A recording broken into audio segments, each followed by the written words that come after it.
Alright, now 4.1, broadly defined markets versus narrowly defined market. What is a broad market?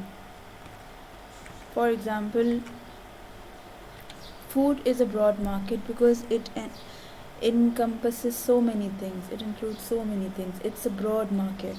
Let us narrow it down.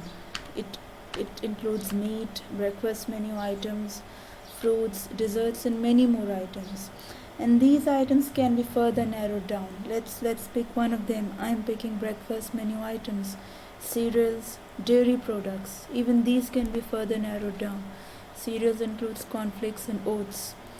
Even these can be further narrowed down. For example, cornflakes, Kellogg's cornflakes and Forgy cornflakes.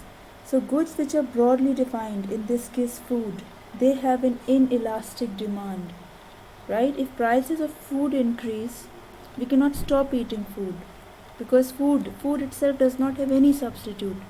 Broadly defined markets do not have any substitute. But if prices of Kellogg's cornflakes increase, we might switch to Forgy cornflakes.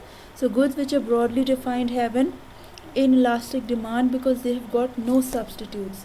And goods which are narrowly defined have an elastic demand because they have got substitutes. Another example, shoes. Shoes is a broadly defined market. If shoes become expensive, हम जूते पहनना नहीं छोड़ेंगे, right? Shoes can be, this broadly defined market, let's say, can be further narrowed down to Bata, Service and Stylo. If Bata increases its prices, people might switch to Service, Stylo. So narrowly defined market have an elastic demand. So what's the conclusion? Broadly defined markets have inelastic demand. Why? Because they have no substitutes. And narrowly defined markets have elastic demand because they've got substitutes. But there is another very important point, brand loyalty. Let's say if Bata increases its prices and I'm a very loyal customer of Bata, I'm very brand loyal to Bata. So even if prices increase, even though Bata is narrowly defined, and even if prices increase, I'm not going to switch to Stylo or Service because I don't perceive them as substitutes of Bata. They are substitutes. Substitutes are available in the market, but I do not perceive them as substitutes because I am very much brand loyal to Bata. So wherever there is brand loyalty, goods which enjoy brand loyalty have an inelastic demand, right? Even if they have substitutes, those substitutes are not perceived to be substitutes. Alright, last is time frame. How is time frame connected with the concept of substitutes? Now let's suppose there is a country which only has petrol driven cars. सिर्फ वो गाड़ियाँ हैं जो petrol पे चलती हैं, right? Now if prices of petrol, एक minute अम्मी. Now if prices of petrol increase in this country, drivers have no other option but to continue. Even if drivers have no other option but to, they have to reach their offices, they have to travel back home, right? And for that they have to get their cars tanks filled. So even if prices increase, demand is not, quantity demanded is not going to decrease significantly, right? But in the long run, in a longer time frame, substitutes are developed. For example, producers might come up with biofuel vehicles, right? In the long run,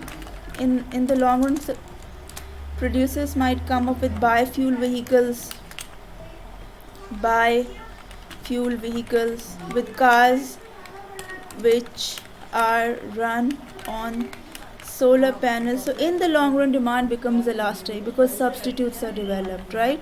So conclusion ये है कि in the short run demand is inelastic, but in the long run demand becomes elastic because substitutes are developed. ठीक है, and people get a chance to switch to other goods, right? In the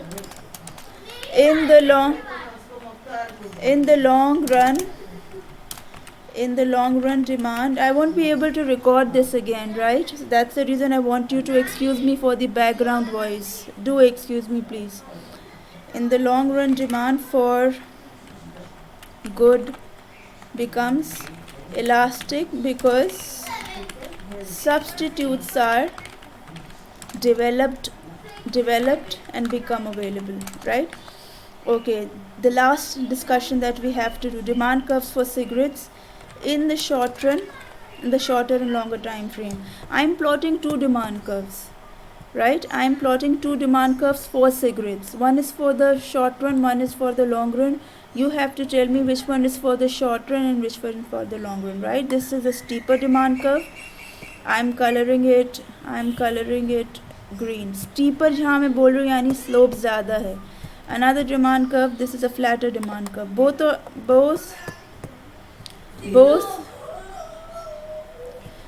of them are for cigarettes, right? Now you have to tell me which one is for the short run, which one is for the long run. How are you going to tell me? Here you have to merge two concepts. You basically, Sufiyan 1 minute खामोश हो जाओ.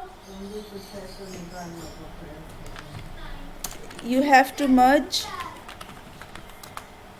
फिर से करना पड़ेगा मुझे सब.